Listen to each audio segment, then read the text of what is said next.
Olá, seja bem-vinda. Eu sou Carol Flaviano e essas aulas vão te ajudar a encontrar felicidade no seu casamento. E o tema da aula de hoje é: Não tenho tempo para cuidar de mim porque preciso cuidar da minha casa. Nós mulheres gostamos de ter a nossa casa organizada, a nossa casa limpa. Quem é que gosta de chegar em casa e se deparar com uma pia toda cheia de louça ou um lixo transbordando? A organização da casa, ela é importante porque faz com que a gente usufrua do nosso lar. É um ambiente, quando você deixa organizado, que te traz tranquilidade, te traz paz. Além de ajudar na otimização do tempo também, porque traz mais praticidade.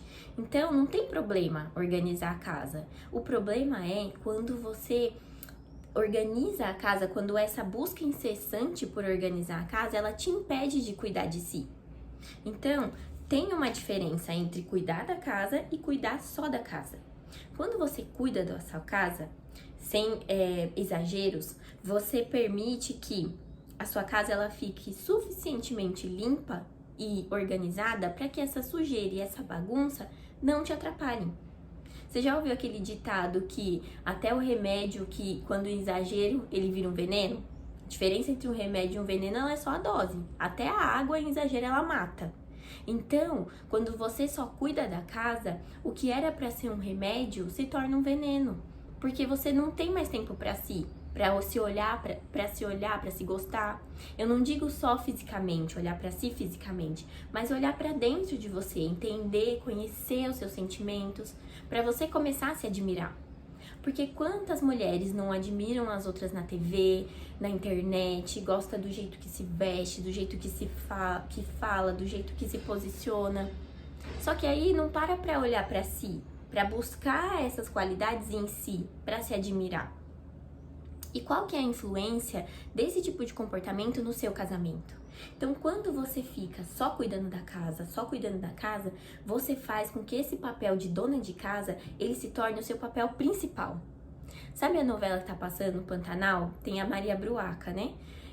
Ela é uma mulher que ela vivia lá o dia todo com aquele aventalzinho dela, servindo o marido, fazendo o almoço pro marido, lavando a roupa do marido, até que um dia ela descobre que o marido tem outra família. E aí o que ela faz? Ela percebe que ela não se conhecia, que ela nunca se priorizou. A primeira coisa que ela faz é contratar uma pessoa para fazer o serviço doméstico para ela se descobrir. Por quê? Porque ela também não vai deixar a casa dela abandonada. Então ela contrata uma pessoa e ela vai se descobrir como mulher. Só que diferente da Maria Bruaca, você não precisa esperar um abandono, uma traição, um estímulo externo para cuidar de si. Se você cobra que o seu marido, você cobra que ele não te acha atraente, eu te faço a pergunta: você se acha atraente? Você se admira como mulher? Você se vê mais como mulher ou como dona de casa? Então faça essa pergunta para si. Eu passei muito tempo assim da minha vida cuidando mais da casa do que de mim. E quando eu falo cuidar, não é nem fisicamente, porque eu sempre gostei de me cuidar.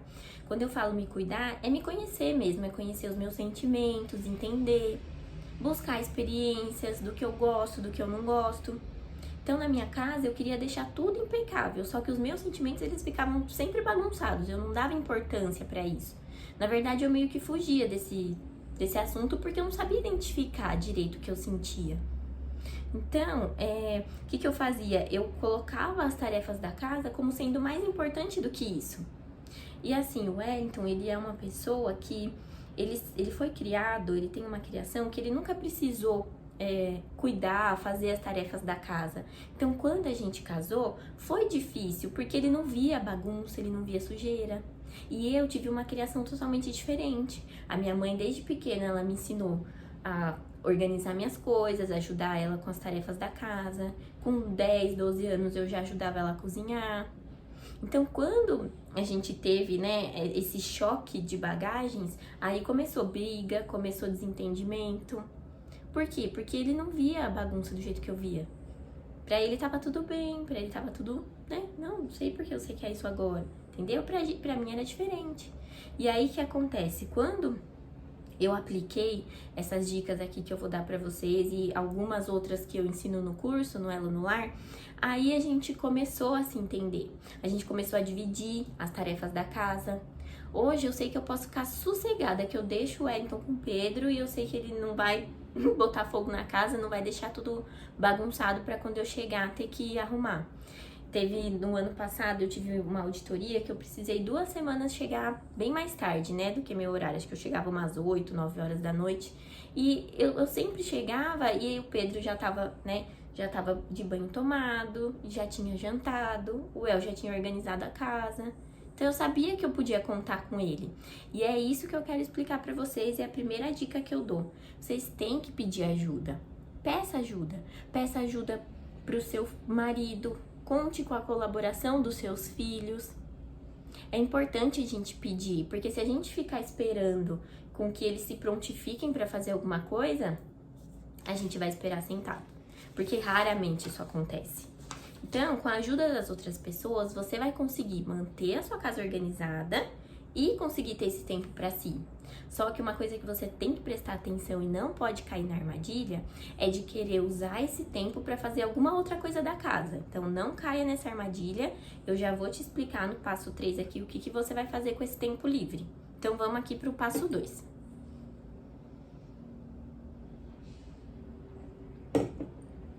Não espere chegar no seu limite para pedir ajuda. Porque se você espera chegar no seu limite, você vai ver lá as pessoas sentadas, sem fazer nada, e você tendo que fazer, e você remoendo, ficando brava, e aí vai chegar uma hora, você vai explodir, todo mundo vai fazer, o que aconteceu? Ainda vai ser chamada de doida, né? Então, desse jeito ele não funciona. Eu conversei com uma amiga esses dias que ela falou que ela tem 2 filhas, já são moças, e com elas é só na base do grito. Só que assim não dá pra você ficar só na base do grito. Então, o que você tem que fazer? Estabeleça responsabilidades para cada integrante da família. E quando eu digo estabelecer, é você escrever, você grudar na geladeira, grudar na parede, onde quer que seja, para que todo mundo veja. E mesmo assim, pode ser que eles se esqueçam e você, com muita calma, muita paciência, vai ter que avisar. E tem que fazer isso, sabe por quê? Senão você vai cair na outra armadilha que é, se a pessoa viu ou não viu ou fingiu que não viu, você vai querer fazer. Você vai ficar bravo e falar, deixa que eu faço. E vai começar a fazer. Então, não caia nessa armadilha. Antes de cair nessa armadilha, pega e fala. Fala, olha, tá vendo ali? Aquela responsabilidade é sua. Entendeu? Não caia nessa armadilha. E se você já tem esse hábito de fazer isso, a pessoa não fez, você foi lá e fez, então elimine esse hábito. Anota uma coisa que eu vou te falar. Se você quer que uma pessoa ela faça, ela tenha alguma mudança, primeiro você tem que realizar essa mudança em você. Então é essa mudança que eu tô falando pra você fazer agora. Elimine o hábito de fazer pelos outros. Porque senão eles se acostumam, entendeu? E com relação a isso, quando você for falar, não espera ficar brava, porque na hora que você ficar brava, você vai começar a julgar, você vai começar a rotular. Então, fala antes de ficar brava. Na hora que você notar que a pessoa não fez, já vai e fala. Mas fala numa boa. Fala atendo-se aos fatos, sem julgar. O julgar é assim, você é uma preguiçosa, você é um folgado, vocês acham que eu sou escrava, entendeu? Então, evita esse tipo de diálogo. Porque esse tipo de diálogo, ele leva certamente para uma briga ou para uma discussão. Então, é isso que você tem que evitar, certo? Então, vamos lá. Agora, terceiro passo, que é o passo que eu falei que vocês vão usar esse tempinho que agora vocês vão ter disponível. Crie o hábito de planejar algo para si e não desmarque, importantíssimo. Então, quando eu falo organizar e planejar algo para si, é um planejamento antecipado. Então, é você olhar a sua rotina, ver aonde ali você consegue ajuda para conseguir ter esse dia e horário para dedicar um tempo para si e não desmarcar. Você precisa fazer isso pelo menos a cada 15 dias no começo. Depois você passa por uma semana, a cada uma semana, 2 vezes por semana, o quanto que você conseguir ter esse tempo para si.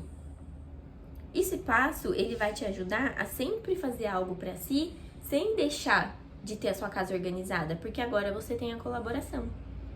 Então, gente, essas foram as dicas para você deixar de ficar só cuidando da casa e dar atenção para si. Então, antes de querer que seu marido te admire, se admire você. Busque você se conhecer. E faça uma pergunta fortalecedora. Eu me admiro como mulher? Lembra que a primeira resposta é a que vale, hein? E aí você pode falar, não, Carol, eu me admiro sim. Eu sou forte, eu sou guerreira, me admiro.